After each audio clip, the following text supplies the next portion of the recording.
안녕하세요. 만나서 반갑습니다. 역사가 김영준입니다. 태조실록 제17부 공민왕, 요동을 정벌하다는 주제를 가지고 오늘 여러분과 같이 이야기를 나눠볼까 합니다. 시작하기 앞서서 양해 말씀 좀 하나 드릴게요. 제가 조금 칠칠맞게 요즘 기온이 갑자기 급속도로 떨어지는 바람에 감기 몸살이 걸려가지고 컨디션이 좀 많이 좋지 않아요. 그래서 가뜩이나 음질도 안 좋은데 여기서 이제 목소리까지 좀 안 좋다 보니까 요즘 좀 양해 좀 부탁드리겠습니다. 자, 어쨌거나 이제 오늘 태조실록 17부 공민왕 요동을 정벌하다라는 주제로 시작을 하는데요. 지난 시간에 다뤘던 이야기가 1371년 7월달이었습니다. 신돈이 전격적으로 숙청이 되고 다시 공민왕 친정체제로 돌아오게 되죠. 근데 제가 이제 조금 지난 그 신돈 파트 다루면서 약간 좀 오해사하게 설명드린 게 있는데 뭐냐면은 공민왕이 일절 정치에서는 손 떼고 모든 걸 다 신돈한테 맡겼다. 뭐 좀 이제 그런 뉘앙스로 설명을 드렸어요. 근데 공민왕이 완전히 손을 뗐던 건 사실은 아니었어요. 그러니까 어느 정도 정치에 대해서 계속 눈여겨보고 있었죠. 그러다 보니까 신돈이 하는 거 보고서 이거 안 되겠다 싶어서 중간에 이제 신돈을 전격적으로 쳐냈다라고 볼 수 있겠죠. 그러니까 이걸 놓고 봤을 때 공민왕이 왕으로서의 권력을 완전히 포기할 생각은 또 없었던 거예요. 자기가 직접적으로 일선에서 정치는 안 하더라도 왕으로서의 권력을 완전히 포기하거나 방기할 생각은 또 없었다라는 거죠.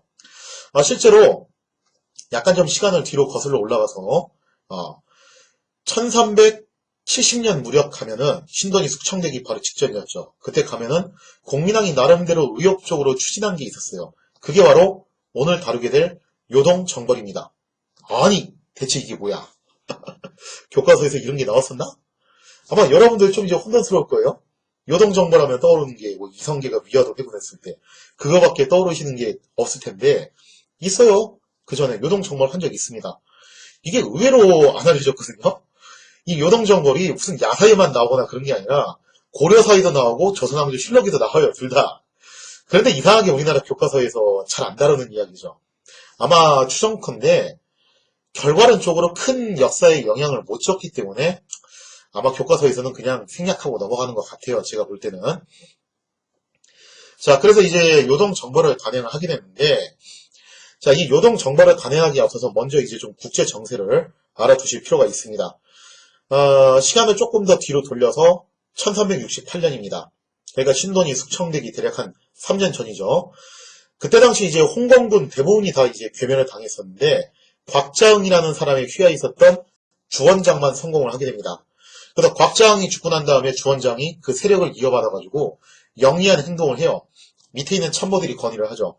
무리하게 북방으로 갈 게 아니라 먼저 장강 이남을 점령을 하고 여기는 풍부한 경제력을 이용해서 북벌을 합시다. 자, 그래서 이 조언에 따라서 주원장은 장강 이남으로 들어가서 그 일대를 석권을 하게 돼요. 물론 거기도 완전히 빈 땅은 아니었고 자기하고 이제 비슷한 생각을 했던 경쟁자들이 있었어요. 그래서 그 경쟁자들을 하나하나 격파를 하면서 처음에 자기가 바로 황제가 됐던 게 아니라 다른 사람을 이제 황제로 올렸죠. 뭐 송나라 황실 후손이다 어쩌고저쩌고 해가지고 그렇게 해서 올려서 대강 그렇게 바지사장 시켰다가 그 사람이 죽고 난 다음에 뭐 죽었던 내용도 사실 좀 뒷얘기가 많아요. 이게 그냥 뭐 사고사였다 혹은 이제 주원장이 고의적으로 암살을 한 거다 해서 말이 많은데 어쨌거나 이제 그런 과정을 거치고 난 다음에 주원장이 남방을 완전히 제패를 하게 됩니다. 그러면서 서달, 상우춘 등이 이끄는 주원장이 대군이 북벌을 개시하게 됐다는 거예요. 그게 1368년 시점이었죠. 그러면서 이 북벌군이 파죽지세로 밀고 가면서 원제국의 군대를 격파하기 시작합니다. 이렇게 승전보가 올라오는 가운데 주원장은 문무백관의 추대를 받아서 황제로 즉위를 하면서 국호를 명으로 정했다는 거죠. 그러면서 우리가 알고 있는 명제국이 탄생을 하게 되고 주원장은 명제국의 태조, 홍무제로 올라오게 됩니다. 그러니까 1368년이 원명 교체가 일어났던 바로 그 해인데 이렇게 주원장에 의해서 명제국이 수립되면서 그동안 중원을 주름잡았던 원제국은 패퇴해서 더 이상 중원의 세력을 유지할 수가 없게 됐습니다.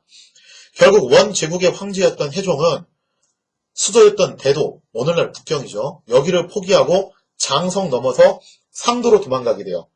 그리고 나중에 이제 원 제국은 아예 그냥 외몽골 지역으로 세력을 옮겨가지고 거기에서 이제 거주를 하게 되죠. 그래서 이때부터 원 제국을 뭐라고 부르냐면은 북원이라고 부릅니다. 물론 북원도 아주 오래는 못 가요.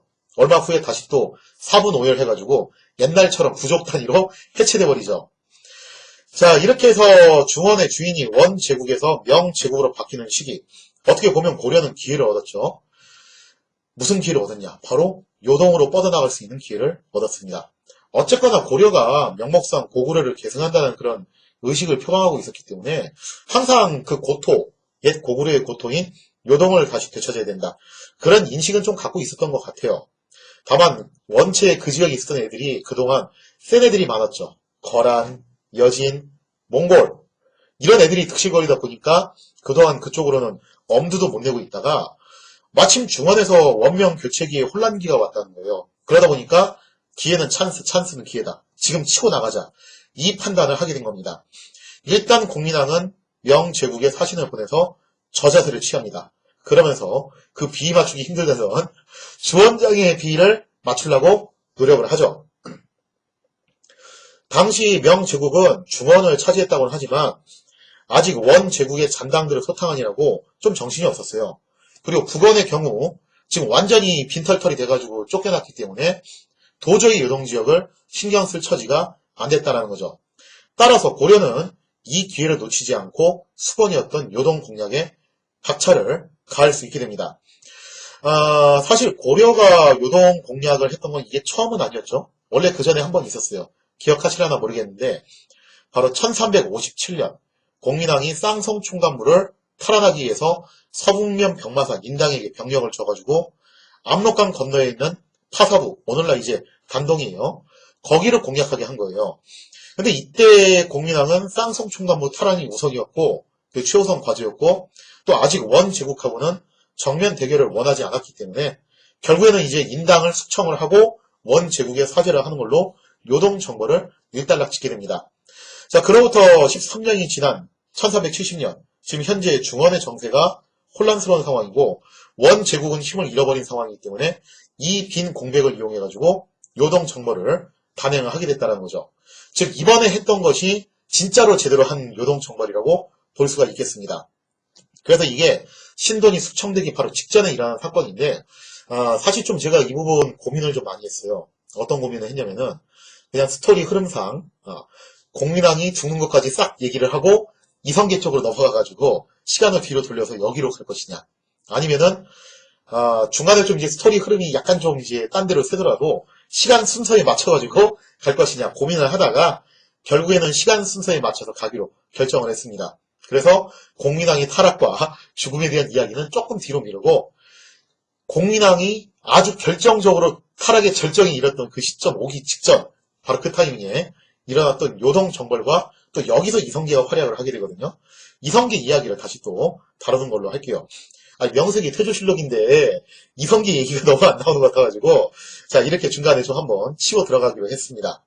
자 그럼 당시 요동 지역의 정세가 어떠했는가 한번 지도를 통해서 같이 살펴보도록 하겠습니다. 1370년 정월 공민왕은 원명 교체기를 틈타가지고 요동 지역에 공백이 생긴 걸 노리고 요동 정벌을 다시 한번 단행을 하게 됩니다.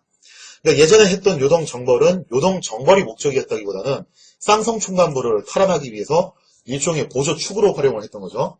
이번엔 진짜로 요동 정벌을 목표로 하게 된 건데 당시 그러면 요동 지역이 어떤 상태였냐? 빈 공백지는 아니었어요. 여기에도 나름 세력이 있었는데 주로 옛날 원 제국의 구신들이 나름의 세력권을 형성해서 이 지역을 나눠 먹고 있었다는 거죠. 그러면은 그 세력이 어떤 식으로 구성이 되어 있었냐? 한번 살펴보면요. 자, 지도를 보시면은 압록강 서쪽 끝에 보시면은 바로 강 건너편에 파사부라는 지역이 있죠. 여기가 바로 옛날에 인당이 공략을 했던 지역입니다. 이 파사부 같은 경우 오늘날 이제 단동이라고 불리는 지역인데 아시다시피 북한에서 중국으로 건너갈 때 반드시 거쳐야 되는 그런 핵심 요충지예요. 자, 그리고 이제 그 안쪽으로 들어가면은 세력권이 어떻게 나눠져 있냐면은 먼저 요양. 여기가 이제 사실상 원제국의 동령구가 위치해 있던 핵심적인 지역인데 이 요양성을 중심으로 누가 세력을 구축하고 있었냐면은 기사인 테무르가 여기에 자리를 잡고 있었습니다. 기사인 테무르. 아, 이거 좀 냄새가 나지 않아요, 이거? 그죠? 맞아요. 기황후의 일족이에요, 이 사람이. 당연히 공민왕에 대해서 이를 바득바득 갈고 있는 사람 중 하나겠죠. 자, 어쨌든 그 기씨 집안이 요양 일대를 장악하고 있었고, 그 다음에 내륙으로 건너서 들어가면은, 장춘 일대에 나하추 세력이 있었습니다. 제가 뭐 지도상에서는 약간 가깝게 표시를 했지만, 실제로는 거리가 좀 꽤 멀어요. 이게 한 컷 안에 다 표현을 하려다 보니까, 조금 이제 거리상의 미스가 좀 나오긴 했는데, 자, 그래서 이 장춘 일대에 나하추가 세력을 잡고 있었어요. 사실상 이 지역이 이제 옛날에 부여가 위치했던 지역인데, 여기서 서쪽으로 가면은 몽골 고원하고 연결이 됩니다. 그러니까 이쪽이 사실 김하병 운영하기가 상당히 용이한 지역이라고 볼 수 있겠죠. 그래서 나하추가 이 지역의 세력을 잡고 있어요. 그러니까 나하추는 요동에 있는 게 맞기는 하지만 막상 고려하고는 직접적인 영토 연결이 돼 있는 게 아니다 보니까 나하추는 현재로서는 당장 이해관계에서 조금 한 발 떨어져 있는 사람이었죠. 자, 그러면 고려와의 접경 지역에 있었던 또 다른 세력이 누구였냐? 바로 오라산성 주변을 세력 근거로 삼고 있었던 이오로 테무르라는 사람이 있었습니다. 자, 이때 당시 오라산성이 어디냐? 이 오라산성이 오녀산성으로 추정을 하고 있고요. 그 오녀산성을 또 어디로 추정하고 있냐면은 옛날 고구려의 건국 시조였던 주몽이 처음 수도를 정했던 곳이 졸본이라는 지역이었죠. 그죠? 바로 그 졸본을 오녀산성으로 보고 있어요. 그 오녀산성을 고려시대에는 오라산성으로 부른 것으로 추정하고 있습니다. 자, 이때 당시 고려 입장에서는 누가 첫 번째 타깃이었냐면은 바로 이 오라산성에 주둔하고 있는 이오로 테무르가 첫 번째 타깃이었습니다. 왜 그랬냐? 지금 현재 고려가 어쨌든 파사군을 한번 쳐서 정리를 했죠. 그러면은 요동으로 진출할 수 있는 또 다른 교두보가 어느 쪽이냐면은 바로 이 오녀산성 일대로 보고 있었다라는 거예요. 이건 반대로 거꾸로 요동에서 한반도로 쳐들어올 때도 침공 루트가 크게 두 개예요. 하나가 제일 일반적인 루트, 바로 의주 쪽으로 해가지고 과거 서희가 강동 육주 싸웠던 그 지역 있잖아요.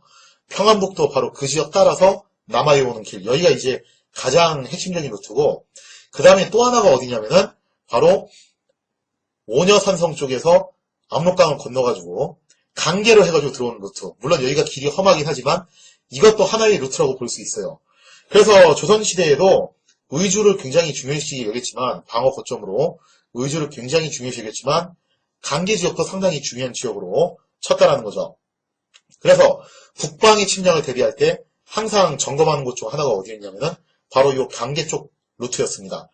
그러니까 거꾸로 고려가 요동으로 쳐들어갈 때도 의주에서 파사부로 해가지고 요양으로 가는 길도 있지만 강계에서 오녀산성으로 해서 요양으로 가는 길도 있다라는 거죠. 이미 파사부 쪽은 한번 정리를 했기 때문에 고려에서는 이번에는 어느 쪽을 정리를 하자. 바로 저 오라산성 일대를 정리를 하자라고 생각을 한 것 같습니다. 자, 그래서 이때 당시 고려에서는 두 번째 교두보를 마련하기 위해서 오녀산성을 공략을 하게 되는데 이 원정의 총책임자는 바로 고려의 간판급 장수로 떠오르던 동국면의 패자 이성계가 이 임무를 맡게 됐다는 거죠. 그래서 이성계가 자신의 친병과 중앙에서 파병한 병력을 합쳐가지고 총 토탈 1만 5천 명의 대군을 이끌고 출전을 하게 됩니다. 아마 이 중에서 이제 이성계의 친병은 대략 한 2천 명 내외 정도로 있었던 걸로 추정을 하고 있어요. 자, 그래서 이성계가 원래 자신의 본거지인 동국면을 출발해서 함흥에서 황초령이라는 고개를 넘어서 장진으로 이동을 해요. 그리고 장진에서 다시 설한령이라는 고개를 넘어서 강계까지 진군을 하게 됩니다. 자, 그리고 강계에서 다시 압록강 쪽으로 도강을 해서 요동에 발을 들이게 되었다는 거죠. 자, 이렇게 해서 이성계가 함경남도 동국면 일대에서부터 시작해가지고 그 험준한 산악지대를 넘어서 강계에서 압록강을 건너가지고 오라산성으로 진격을 해왔는데, 그렇다면 이성계 부대가 진격해온다는 소식을 들었던 바로 이 지역의 세력가인 이오로 테무르는 어떤 선택을 하게 될 것인가? 뭐 선택지는 둘 중 하나겠죠. 싸우든지 항복하든지. 자, 과연 어떤 선택을 하게 될 것인가? 그거는 다음번 사례를 통해서 같이 살펴보도록 하겠습니다.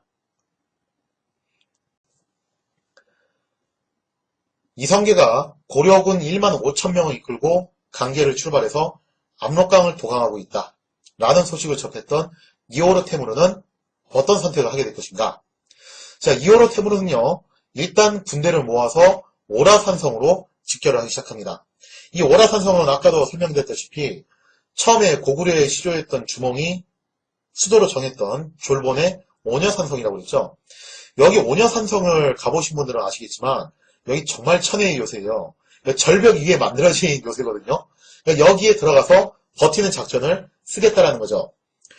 자, 그래서 어쨌든 이성계가 군대를 이끌고 오라산성 부근에 위치한 야둔촌이라는 동네에 도착을 하게 됩니다. 자, 그러자 이오르 테무르가 단순히 수성으로 일관한 게 아니라 일단 성 밖으로 나와서 일전을 한번 치르게 돼요. 그래서 이오르 테무르가 이성계하고 일전을 벌이기 위해서 직접 야둔촌으로 출격을 했다는 거죠. 그러면서 양측이 일단 한 차례 접전을 치르게 되는데 여기서 갑자기 돌발 상황이 발생하게 됩니다. 그게 뭐냐? 한번 사례를 통해서 같이 확인해 볼게요. 당시 동령부의 동지 이오르 테무르는, 자, 여기서 말하는 동지는 관직명이에요. 태조가 진격해온다는 말을 듣고 우라산성으로 이동해 들어간 다음, 뭐 우라산성이라고도 하고 오라산성이라고도 합니다. 험한 지세의 의지에 저항하려 했다. 태조가 야둔촌에 당도하자 이오르 테무르가 와서 응전해 보다가 일단 한 차례 접전을 한 거예요. 근데 잠시 후 여기서 되게 충격적인 반전이 일어나는데 무장을 해제하고 큰 절을 올리며 이렇게 말을 하는 거예요. 그러니까 싸우다 말고 뜬금없이 무장 해제하고서 갑옷 벗고 무기 내려놓고 이성계한테 큰 절을 올리면서 이렇게 말을 했다는 거죠. 제 선조도 본디 고려인이니 저도 고려의 신하가 되겠습니다. 아하, 자, 이오르 테무르가 이성계하고 유사한 케이스였던 거죠. 그러니까 선조 때 원 제국에 투항을 해가지고 뭐 이성계의 부친인 이자춘처럼 그 지역에서 뭔가 이제 한 자리 해먹고 있었던 거예요. 그러다가 지금 원 제국이 망한 다음에 좀 어떻게 보면 태세 전환이 늦은 거죠. 이 친구 같은 경우는. 이자춘은 미리 그걸 내다보고 고려로 이제 붙었다면은 이오르 테무르는 끝까지 원 제국에 남아있다가 진짜 원 제국이 막장으로 완전 넘어가 버리니까 아 이제 더 이상 안 되겠다라고 생각을 하고서 고려로 다시 돌아오고 싶은 생각이 있었던 것 같아요.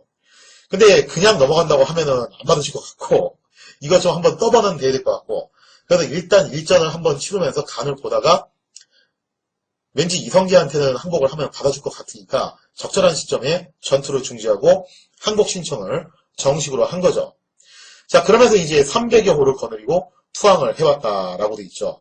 그래서 제 생각에는 오라산성으로 병력을 집결해서 거기에 있다가 일부러 야전으로 나온 거잖아요. 사실 오라산성이 굉장히 천의 요새인데 거기서 버티기 작전 들어가면 되지 굳이 왜 밖으로 나왔나라고 생각을 했을 때 아마 이미 나올 때부터 어느 정도 투항할 생각이 있었던 것 같아요. 근데 왜 그러면 성을 통째로 들어서 항복을 한 게 아니었냐? 아마 그 안에서도 의견이 갈렸겠죠. 싸우자. 아니면 투항하자. 그래서 아마 이 이오르 테무르가 적당히 투항할 것 같은 애들을 가려가지고 데리고 나와서 일단 좀 싸우는 척 하다가 시점을 봐가지고 투항 신청을 정식으로 한 게 아닌가 개인적으로 그렇게 추정을 합니다. 자, 이오르 테무르는 뒤에 이원경으로 이름을 고치게 되죠. 그래서 이 원경이라는 사람이 나중에 이제 그 유명한 이질환 있잖아요, 그죠? 여진족 추장 출신으로 이성계를 보필했던 퉁브란, 그 퉁브란이 이제 고려식 이름으로 개명을 해가지고 이질환이 됐는데 그 이질환과 더불어서 사실상 이성계의 왼팔 오른팔 역할을 했던 사람이에요. 의외로 이원경이 별로 유명하지 않은데 이원경도 이질환과 더불어서 이성계를 측근해서 호종하는 신복이 됩니다. 그리고 이원경의 손자가 좀 유명하신 분인데 나중에 거하게 한 건 해드시죠. 그 얘기는 나중에 좀 따로 할게요. 좀 먼 훗날에 이제 뭐 세조실록쯤 가면은 나오게 될 겁니다. 자, 아무튼 이렇게 해서 이오르 테무르는 항복을 했지만 여전히 오라산성에 남아있던 병력들은 항전을 결의를 했습니다. 그러니까 이걸 봤을 때 이오르 테무르가 좀 가려서 데리고 나온 것 같아요. 같이 투항할 것 같은 애들 데리고 나오고 투항 안 하고서 끝까지 싸울 것 같은 애들은 오라산성에 그냥 남겨놓고 그렇게 해서 자기가 나와가지고 빠져나와서 투항을 한 게 아닌가 그렇게 유추를 해볼 수 있겠죠. 자, 그래서 이제 오라산성이 남아있던 병력들은 새롭게 고안위라는 사람을 대장으로 뽑아가지고 고려군에 저항을 하게 됩니다. 자, 그리고 고려군은 오라산성을 함락시키기 위해서 성을 포위했다라는 거죠. 과연 그러면 오라산성 전투는 어떤 식으로 전개가 될 것인가? 다음번 사료를 통해서 같이 살펴보도록 하겠습니다. 자, 이오르 테무르가 항복한 이후에도 오라산성이 남아있던 병력은 고안위를 중심으로 저항을 결의를 했다라는 거죠. 그래서 이성계가 병력을 이끌고 가서 오라산성을 포위하게 되는데, 사실 여기가 되게 천혜의 요새잖아요. 그러면 이 천혜의 요새를 무턱대고 공격을 하면은 고려군의 피해가 굉장히 크겠죠. 그래서 이성계의 전투 스타일을 다시 또 설명드리자면은, 이성계는 정말 병법의 기본에 충실한 장군입니다. 근데 그거하고 별개로 또 쇼맨십도 대단했던 장군이에요. 여기서 이성계의 쇼맨십이 또 하나 발휘가 되는데, 아마 이성계가 그렇게 생각을 했던 것 같아요. 저런 천혜의 요새를 정면으로 공격하는 것은 엄청난 희생을 요구할 수밖에 없다. 그래서 전공법을 쓰는 것보다 다른 방식을 쓰기로 한 거죠. 어떤 방식을 쓰기로 했냐. 보통 수성군이 공성군보다 유리한 게 맞아요. 일반적인 전투에서. 근데 수성군이 무너지게 되는 이유는 거의 둘 중 하나예요. 하나는 보급이 다 떨어지는 경우. 그럴 경우에 이제 안에서 무너질 수밖에 없겠죠. 그 다음에 또 하나는 뭐냐면은 사기가 곤두박질 쳐가지고 전의를 상실했을 경우. 이 경우에도 역시 뚫릴 수밖에 없어요. 그러니까 수성군을 무너지게 만들려면 가장 좋은 게 첫째, 장기 포위전을 가가지고 아예 그냥 보급을 떨어뜨려서 말라주기게 하는 거. 좀 단기전으로 가고 싶다고 하면은 두 번째로 적의 전의를 한 번에 꺾어가지고 적군이 알아서 무너지게 하는 겁니다. 이성계는 여기서 두 번째 방법을 선택을 했다라는 거죠. 왜냐면은 사실은 이성계 군도 보급 면에 있어서 지금 자유롭지가 않아요. 강계 지역에서 압록강 건너가지고 왔잖아요. 그죠? 여기가 완전 산악지대인데 보급이 좋을 리가 없죠. 이성계도. 그러니까 이성계가 지금 생각할 수밖에 없는 게 이거밖에 없어요. 장기전으로 가면 어쨌든 나는 불리하다. 그리고 오녀산성은 천혜의 요새이기 때문에 그렇다고 해서 무턱대고 쪽수만 믿고서 전공법으로 밀어붙이는 것도 위험하다. 그럼 가장 좋은 방법은 적의 전의를 상실시켜가지고 적이 스스로 무너지게 해야 된다는 거예요. 그러니까 병법의 기본에는 상당히 충실한 거죠. 근데 그 방법론을 채택을 할 때 있어서 쇼맨십을 상당히 많이 활용을 한다는 겁니다. 그래서 이성계가 출전을 했을 때 되게 희한한 행동을 해요. 어떤 행동을 하냐면은 일부러 활과 화살을 가져가지 않습니다. 그러니까 뭐 이게 실록에는 그때 마침 활과 화살이 없었다라고 하는데, 아니 세상에 어떤 장군이 전쟁터 나가는데 활과 화살을 안 가져가요. 더군다나 이성계쯤 되는 장군이. 이거는 일부러 안 가져간 거예요. 아무리 봐도. 그래서 활과 화살을 안 가져가고서 짐짓 이렇게 하는 거죠. 내가 깜빡하고 이거 안 가져왔네? 야, 니 거 좀 빌리자 하면서 자기를 수종하는 사람의 활과 화살을 빌립니다. 그러면서 이 빌린 활을 가지고서 편전을 쐈는데, 그것도 일반 화살도 아니고 그 쏘기 힘들다는 편전을 쐈어요. 근데 이성계가 한두 발 쏜 것도 아니고 무려 70발을 쏴요. 이거 보통 한 20발 쏘면은 활이 후들거려요. 근데 그 70발 쏜다는 거는 이거 장난 아니거든요, 진짜. 70발에 그 쏘기 힘들다는 편전을, 그것도 자기 활도 아니고 남의 활을 빌려가지고 쐈는데 모조리 적의 얼굴을 맞췄다라고 되어 있죠. 헤드샷. 자, 한번 기록을 볼게요. 추장 고안위는 오히려 성에 응거하여 항복하지 않으므로 우리 군사들이 그를 포위하였다. 이때 태조는 활과 살을 가져가지 않았으므로 수종하는 사람의 활을 가져와서 편전을 사용하여 이들에게 쏘았다. 무릇 70여 왕이나 쏘았는데 모두 그 얼굴에 바로 맞히니 성중 사람들이 겁이 나서 기운이 쑥 빠졌다. 그럴 수밖에 없죠. 이거 요즘식으로 따지자면은 자기 총도 아니고 남의 총 빌려가지고 지금 자기한테 0점도 안 잡힌 총이에요. 자기한테 0점도 안 잡힌 남의 총 빌려가지고 와가지고 그것도 한두 발도 아니고 그 쏘기 힘들다는 편전을 70발을 쐈는데 70발을 다 헤드샷으로 맞힌 거예요. 그러니까 적군이 완전 기절초풍을 하는 거죠. 무슨 저런 괴물 같은 놈이 다 있나 싶은 거예요. 자, 그러자 아니나 다를까 벌써 여기서 이제 전의를 상실한 부대의 행동이 나오죠. 고안위가 겁을 먹고 도망을 쳐요, 먼저. 그래서 실록에 뭐라고 나와 있냐면은 안위는 능히 지탱하지 못하여 처절을 버리고 예, 자기 처자식도 버리고서 줄에 매달려 성을 내려와서 밤에 도망가겠다. 정말 아주 처절하게 도망가죠. 그러니까 오녀산성이 절벽 위에 위치한 성이다 보니까 이게 지키긴 좋은데 도망가기도 좀 안 좋아요, 여기가. 그래서 밧줄 이제 타고서 절벽으로 내려와가지고 처자식도 버리고 도망을 친 거죠. 이튿날 두목 20여 명이, 뭐 두목이라고 했지만 그냥 적의 부장급 장수들이겠죠. 20여 명이 백성을 거느리고 나와서 항복하여 여러 산성들은 소문만 듣고 모두 항복하니 호를 얻은 것이 무려 만여호나 되었다. 자, 이렇게 해서 오라산성이 항복을 하자 사실상 이오르테무르가 관할하던 지역 세력은 전부 줄지어 항복을 하게 됩니다. 뭐 그럴 수밖에 없겠죠.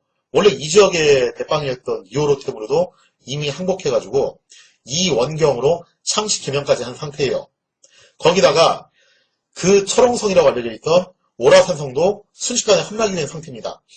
그러니까 당연히 인근 지역 사람들은 이거는 상대가 안 되는구나라고 생각하고 다 이성계 쪽에 붙게 되었다는 거예요. 자, 그러면서 이때 어느 정도 성과를 얻었냐? 전쟁에서 얻은 소 천여 마리와 말 수백여 피를 모두 그 주인에게 돌려주니 북방 사람이 크게 기뻐하여 귀순한 사람이 저자와 같았다. 그러니까 이성계가 인심을 얻은 거죠. 약탈물들을 자기가 다 먹은 게 아니라 그걸 오히려 돌려준 거예요. 즉 인심을 얻는 방법을 썼던 거예요. 이것도 어떻게 보면은 전쟁의 정석을 굉장히 잘 지키는 행동이에요. 그러니까 전쟁터에서 승리를 하려면은 단순히 싸움만 잘해서 되는 게 아니라 현지 주민들의 민심을 살 줄 알아야 돼요. 그래야지만이 협조로 구할 수 있고 그래야지만이 확실한 승리를 보장할 수 있다는 거죠. 자, 그래서 어느 정도로 이성계한테 인심이 쏠렸냐면은 이에 동쪽으로는 황성에 이르고 북쪽으로는 동령부에 이르고 서쪽으로는 바다에 이르고 남쪽에는 압록강에 이르기까지 텅 비게 되었다. 그러니까 그 지역 사람들이 몽땅 다 이성계한테 와서 투항을 하는 바람에 이 일대가 다 빌 정도로 무인지경이 될 정도로 그 정도로 이성계가 여기서 전과를 올렸다라는 거죠. 자, 이렇게 이성계의 화력으로 고려는 오라산성 일대의 세력을 완전히 흡수하는 데 성공을 하게 됩니다. 자, 이로써 과거 한 차례 점령한 적이 있었던 압록강 서쪽의 파사부, 그리고 이번에 이성계가 새로 획득했던 오라산성이라는 두 개의 교두보를 확보하는 데 성공을 하게 돼요. 사실 고려의 목표는 어디였냐면은 나하추 쪽이 아니라 바로 기사인테무르가 있는 요양성 방면이었어요. 그리고 아까 제가 보여줬던 그 지도를 보시면은 지금 파사부와 오라산성을 점령했다는 것은 요양성의 양쪽 어깨를 휘어잡은 거하고 똑같은 형국이라는 거예요. 이제 고려의 참끝은 당연히 어느 쪽으로 향하겠습니까? 바로 기사인테무르가 운거하고 있는 요양성으로 향하게 되겠죠. 과연 고려군은 기사인테무르를 물리치고 요양성을 탈환할 수 있을 것인가? 거기에 대한 이야기는 다음 시간에 이어서 계속하도록 하겠습니다.